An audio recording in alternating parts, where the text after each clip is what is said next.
안녕하세요. 저는 이제 환갑을 넘긴 60대 초반인 남자입니다. 이제 다 늙어서 젊었던 시절에 있었던 패기도 없고 용기도 잃으니 사는 낙이 없네요. 하루를 마무리하며 저녁과 함께 반주를 마시면서 사연을 듣는 것이 제게 취미라면 취미이지만 제가 살아온 인생도 누군가에게는 어쩌면 위로가 되지 않을까 하는 생각이 들었습니다. 그래서 이렇게 사연을 보내봅니다. 제가 어렸던 시절 저희 집은 정말 찢어지게 가난했어요. 가난은 저희 가정의 행복을 빼앗아갔기에 충분한 놈이었어요. 저희 부모님은 제가 태어나고 제 밑으로 동생이 태어나면서 점점 크게 싸우셨습니다. 제가 태어났을 때까지만 해도 아버지가 직장을 다니고 계셨기 때문에 형편이 괜찮았습니다. 하지만 제 동생이 태어나던 해에 아버지는 직장에서 정리해고를 당하셨고 저희 집의 형편은 날이 갈수록 어려워지게 되었습니다. 하루하루 입에 풀칠하는 것조차 힘들었어요. 어머니는 식당에서 설거지를 하셨고 아버지는 막노동으로 일을 해서 하루 벌어 하루 먹고 살아야 했죠. 그렇게 가난은 저희 가정을 조금씩 잡아먹기 시작했습니다. 먹고 자고 생활하는 것에 전부 돈이 들어가는데 돈이 없으니 원래 그리 잘 살지 못했던 저희 가족은 이사를 했고 점차 집이 좁아졌고 나빠져 갔어요. 결국 방이 하나 딸려있는 반지하에서 저희 네 식구가 살게 되었죠. 그리고 아버지는 저희 가정이 왜 그런 처지에 놓여야 했는지 알지 못했습니다. 사실 그렇게 형편이 급속도로 어려워진 것에는 아버지의 공이 컸어요. 정리해고를 당하셨던 아버지는 사업 미천을 계속 마련하겠다는 이유로 얼마 가지고 있지도 않았던 재산을 톡톡 다 털어 쓰셨거든요. 하지만 손대는 족족 다 망하셨어요. 그것도 재주라면 재주겠죠. 하지만 망한 탓은 죄다 어머니의 몫이었습니다. 자신이 현명한 아내를 얻었다면 말렸을 것인데 저희 어머니가 멍청해서 그런 것이라며 사업을 시작한 것도 망한 것도 죄다 저희 어머니 탓이 되었죠. 그렇게 처음엔 폭언으로 시작했습니다. 어머니는 묵묵히 감내했어요. 아니, 감내해야만 했죠. 저도 동생도 무척이나 어린아이였으니까요. 그런 핏덩이 같은 아이들을 지키기 위해서 어머니는 감내를 해야만 했습니다. 하지만 폭언은 곧 폭력으로 바뀌었고 그 시간이 그리 오래 걸리진 않았습니다. 아버지는 막노동 일이 끝나면 늘 술에 취해왔습니다. 그날 벌어온 일급을 달라는 어머니의 말에 팔을 걷어 어머니의 뺨을 올려치시는 것을 시작으로 저희 아버지는 폭력을 사용하기 시작하셨어요. 어머니는 참았어요. 점점 몸에 멍이 하나둘 늘어나기 시작하면서도 저희에게 피해가 올까 방에 들여보내기도 했고 밖으로 내보내기도 했습니다. 그리고 아버지가 힘에 부쳐 그리고 술에 취해 골아떨어지면 저희를 집안에다 들이시고는 재밌는 동화 얘기를 해주시며 저희를 안심시켰습니다. 그게 제 나이 8살, 동생의 나이 4살이던 시기였어요. 어머니는 새벽부터 식당에 나가 설거지를 하셨고 집에서는 내내 부업을 하셨습니다. 조금이라도 더 벌어서 저희를 키우려고 말이에요. 하지만 그러는 족족 아버지는 어머니께 돈을 갈취해 갔고 어머니도 사람인지라 점점 지쳐갔어요. 아버지가 없어지길 어린 마음에 얼마나 기도했는지 모르겠습니다. 아버지가 집에 돌아오시지 않고 외박을 하시는 날이면 저희 집엔 웃음꽃이 피어났거든요. 저도 동생도 가난보다 싫었던 것이 아버지로 바뀌어 갔으니까요. 그렇게 몇 년 나이를 먹었습니다. 저와 동생이 그렇게 그나마 사람같이 살면서 나이를 먹고 성장을 하게 된 것이죠. 아무것도 모르는 채로 말이에요. 하지만 어머니는 많이 힘드셨나 봅니다. 제가 중학교에 올라가던 해였어요. 저희 집 사정은 더 나아지지도 그렇다고 더 곤두박질 치지도 않았던 상태였습니다. 세월이 지나가면서 아버지는 정신을 차리기는커녕 더욱 못돼지셨습니다. 점점 저희 어머니의 몸은 멍으로 뒤덮여갔죠. 그날 하루는 밖에서 무슨 일이 있었던 것인지 몰라도 화를 씩씩 내면서 돌아왔고 집으로 돌아오시자마자 설거지를 하고 계시던 어머니의 머리채를 잡아 바닥에 내동댕이 치신 후 뺨을 때리셨습니다. 저와 동생이 말렸지만 머리끝까지 술에 취한 아버지를 말리는 것은 어린아이들의 힘으로는 역부족이었습니다. 어머니는 저와 동생이 다칠까 염려하며 방으로 보낸 뒤 문 앞을 지키셨고, 아버지는 그런 어머니를 못마땅해 하며 폭력을 휘두르셨습니다. 저와 동생은 서로를 꼭 끌어안고 방에서 덜덜 떨었어요. 문 하나를 사이에 두고 어머니의 비명소리와 울음소리, 그리고 아버지의 고함소리가 들려왔고, 이 악몽이 얼른 끝나기를 비는 것 말고는 더 할 일이 없었죠. 그때 현관에서 소리가 났고 경찰이 왔더군요. 이웃집에 사시는 할머니와 할아버지께서는 저희 집을 참 딱하게 여겨주셨어요. 피가 섞인 것도 아닌데 반찬을 하나 하셔도 저희 집에 가져다 주시면서 고생이 많다고 저희 어머니를 위로해주곤 하셨어요. 그리고 저희도 정말 손주처럼 예뻐하셨고요. 그래서 그런지 이웃집에서 저희 어머니 비명소리를 듣고 바로 경찰에 신고를 했더군요. 그렇게 겨우 싸움이 일단락되었고, 아버지도 경찰을 보고 나서야 꼬리를 내리시고 주무실 준비를 했습니다. 그리고 그날을 전 잊을 수 없었어요. 그날 새벽이었습니다. 자고 있던 도중 화장실이 가고 싶어졌어요. 그때는 겨울이었고 이불 속은 그나마 따뜻했기 때문에 머릿속으로 고민하고 있었습니다. 그런데 살금살금 걷는 소리와 부스럭거리는 소리가 들려왔어요. 슬며시 눈을 떠보니 어머니가 커다란 가방에 짐을 싸고 있었습니다. 어렸지만 전 본능적으로 알았습니다. 오늘 저녁에 있었던 일은 어머니께 결심을 서게 할 정도로 큰일이 되었고, 이젠 어머니가 견디는 것에 대해서도 이미 지친 상태란 것을 말이에요. 동이 트지도 않아 깜깜한 방에서 어머니는 천천히 조금씩, 하지만 빠짐없이 간단하게 짐을 꾸렸어요. 저도 어렸습니다. 겨우 14세 나이였으니까요. 하지만 어렸던 제가 보기에도 어머니는 벅차 보였어요. 어머니의 뒷모습을 보고 있자니 어머니를 차마 붙잡을 수 없었어요. 저는 어머니를 사랑해서 함께 있고 싶지만 그래도 어머니가 행복했음 했거든요. 어머니가 짐을 싸는 것을 보면서 저희를 두고 떠나신다는 사실을 알게 되었고, 그 결정을 막아야 하는 것이 무서웠습니다. 어머니는 깜깜한 방에서 제 시선을 느꼈는지 저를 돌아보셨고, 우리 모자는 눈을 마주치게 되었어요. 어머니는 흠칫 놀란 이후 제 눈을 피했습니다. 엄마, 꼭 행복하게 살아야 해.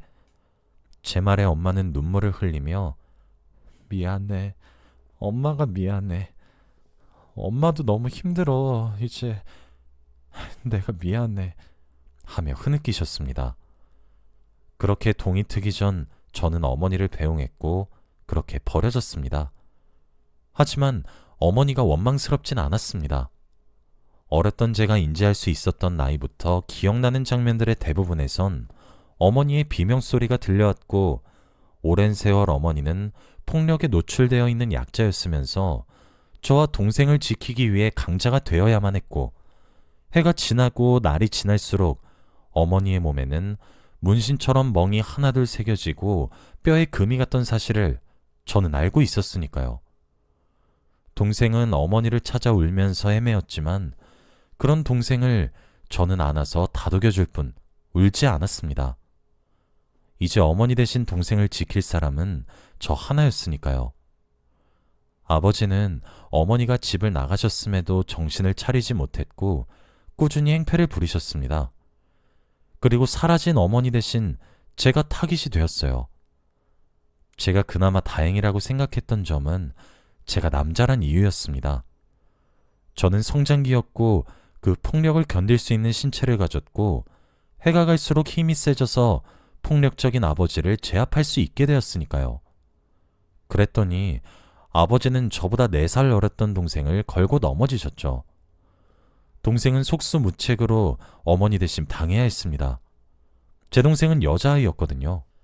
중간에서 제가 많이 제재를 한다고 했지만 동생을 구하는 것은 역부족이었어요. 아무리 제가 최선을 다해도 제 눈을 피해 동생을 때리면 알 수가 없었죠. 어머니가 사라지면서 모진 말들을 정말 수도 없이 들었습니다. 제가 아버지를 제압하기 시작하면서 저는 한 가지 목표가 생겼어요. 저는 공부를 곧잘 했지만 대학 진학은 꿈도 꾸지 않았고 하루빨리 저 지긋지긋한 아버지 집에서 여동생을 데리고 탈출하고 싶다는 것 뿐이었습니다. 얼른 어른이 되고 싶었고 하루빨리 돈을 벌고 싶었어요. 실업계 고등학교에 진학을 했고 고등학교 2학년, 즉 18살이었던 해부터 저는 취업계를 내고 공장에서 일을 했습니다. 그때도 도와주신 분들이 이웃집 할머니와 할아버지셨습니다. 제가 일을 하게 되면서 동생 옆에 붙어있지 못한 날이 오게 되면 할머니와 할아버지 집에 동생이 숨어 지냈어요. 그렇게 뭐에 쫓기는 듯한 삶을 살아가면서 돈을 모았습니다. 쥐꼬리만한 돈 모아봤자 티끌 모아 티끌이었지만 아득바득 모았습니다. 그렇게 1년을 모았더니 보증금 하나 얻고 살 수 있을 돈이 모이더군요. 좋은 것은 아니었지만 말이에요. 이웃집 할머니와 할아버지께 감사하다고 몇 번이나 인사를 드리고 아버지가 집을 비운 낮을 통해 비밀스럽게 집을 얻어 독립을 했습니다. 아버지가 동생을 찾아올까 싶어서 동생은 학교도 자퇴하고 검정고시를 준비했어요. 저는 어머니와 아버지를 대신해서 동생을 번듯하게 키우고 싶었어요. 부모도 가난도 우리 남매는 아무것도 선택하지 않았고 그저 운이 없이 그렇게 태어난 것이 죄라면 죄인데 왜 하필 우리여야 했던 것이고 난 왜 힘이 없어서 어머니를 지키지 못했고 동생도 지키지 못할 뻔했던 것인지 억울했고 동생만큼은 제가 살아오면서 받은 손가락질들과 가슴에 빗으로 박혀올 욕들을 듣게 하고 싶지 않았습니다. 돈을 벌면 정말 최소한의 생활비를 제외하고는 동생의 학업에 지원했어요. 동생도 제 마음을 곧잘 읽어냈던 것인지 열심히 학업에 매달렸죠. 검정고시를 일찍 봐서 졸업 여건을 가지고 있어서 그런 것인지 남들보다 일찍 수능을 칠 수 있었고 나름 상위권의 국립대학에 재학할 수 있게 되었습니다. 제 20대는 여동생의 학업을 위해 쏟아부었고 30대는 여동생의 결혼 자금을 위해 쏟아부었어요. 여동생은 잘 자랐고 좋은 사람을 만났으며 괜찮은 직업을 가졌고 행복한 가정을 꾸렸습니다. 저는 여동생에게 부채감이 항상 있었습니다. 어머니에게 버림받았던 동이 트지도 않았던 그 새벽, 아마 제가 눈물로 호소하면서 가지 말라고 어머니를 붙잡고 늘어졌으면 어머니는 제가 눈에 밟혀서 가시지 않으셨을지도 몰라요. 하지만 저는 어머니의 고통을 어렸지만 이해했고 그래서 배웅했어요. 여동생은 어머니에게 버림받은 건 저와 같지만 어찌 보면 저도 어머니가 버리는 것에 대해 침묵했고 동조했으니 한몫했단 생각이 들었습니다. 어머니를 배웅한 이유로 쭉 말이에요. 심지어 어머니와 저를 대신해 가장 약자였던 여동생이 아버지의 폭력에 노출되었을 때 그 모든 것이 저와 어머니의 탓이 된 것 같은 기분이 들 수밖에 없었죠. 그래서 저는 제가 여동생의 아버지가 어머니가 그리고 오빠가 되어주기로 스스로와 약속을 했어요. 평생을 여동생을 위하며 살기로 말이에요. 저는 아버지의 폭력을 보고 자랐기에 연애는 물론 결혼을 할 생각도 없었기에 가능한 일이었죠. 고작 4살 차이가 나지만 정말 성심성의껏 동생을 키웠습니다.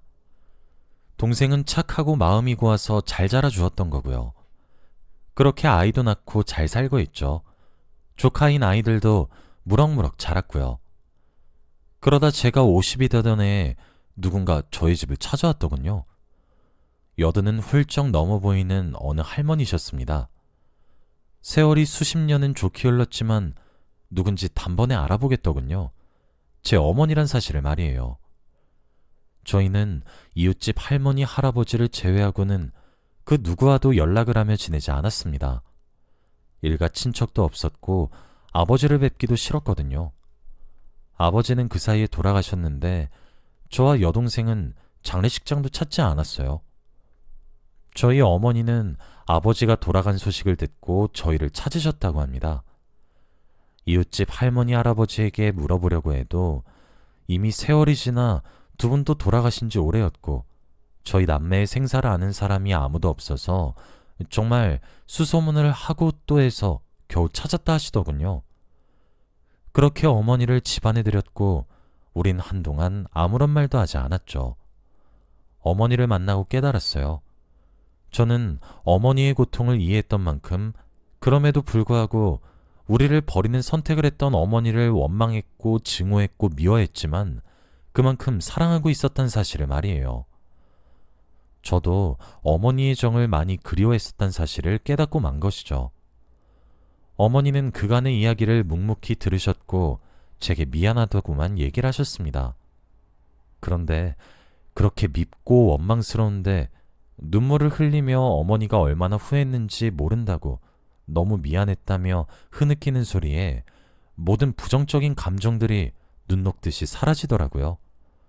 그렇게 어머니를 모시기로 했습니다. 어머니는 그 나이에 여전히 정정하시더군요. 여동생도 어머니의 존재를 듣자마자 불이 나게 저희 집을 찾아왔고 한동안 아무 말을 서로 주고받지도 않더니 이내 서로 안고 펑펑 울었어요. 어머니는 수십 년 동안 주지 못한 사랑을 만난 김에 다 주시려는 사람처럼 정말 애정공세를 하셨습니다. 저희 남매와 쇼핑을 가거나 영화를 보거나 또는 저희 밥 위에 반찬을 놓아준다거나 이렇게 사소한 것부터 여동생의 전세금을 조금 도와주시는 것처럼 커다란 것까지 물심양면으로 돕기 시작하셨습니다. 아침에 눈을 뜨면서 저희를 생각했고 밤이 되어 눈을 감으면서도 저희를 생각했어요. 그런 어머니의 사랑과 관심이 부담스럽고 불편하면서도 내심 싫진 않았죠. 그렇게 어머니는 12년을 꼬박 장수하시면서 그렇게 뒤늦게 양껏 사랑해보고 챙겨보시고 난 뒤 하늘나라로 가시게 되었습니다.